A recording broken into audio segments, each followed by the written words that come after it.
ایک قانونی اور لیگل سوال آیا کہ وابڈا والے اگر آپ کسی بھی وجہ سے بجلی کا بل پے نہ کر سکے تو آیا کہ وہ آپ کا میٹر، کنزیومر کا میٹر، الیکٹریسٹی میٹر اتار کر لے جا سکتے ہیں یا نہیں لے جا سکتے؟ تو اس کا جواب ہے جی بالکل نہیں۔ دیکھیے ایک بڑی بات یاد رکھیے، جو میٹر ہوتا ہے یہ کنزیومر کی، یہ صارف کی اپنی ملکیت ہوتا ہے۔ یہ میٹر اس نے پیسے دے کر پرچیز کیا ہوا ہوتا ہے، اور وہ آپ کا میٹر اتار کر نہیں لے جا سکتے۔ میکسیمم جو وابڈا والے ہوتے ہیں وہ آپ کی بجلی کی سپلائی جو ہے اسے ڈسکنیکٹ کر سکتے ہیں، اس سے زیادہ اور کچھ نہیں کر سکتے، وہ آپ کا میٹر نہیں اتار سکتے۔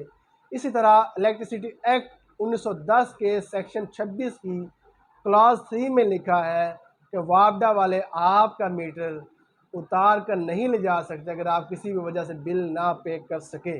میکسیمم آپ کی بجلی ڈسکنیکٹ کر سکتے ہیں۔ اگر وابڈا والے آپ کا میٹر اتار کر لے جائے تو آپ وابڈا والوں کے خلاف انڈر سیکشن 379 پی پی سی اور انڈر سیکشن 424 پی پی سی کے تحت وابڈا والوں کے خلاف ایف آئی آر درج کروا سکتے ہیں۔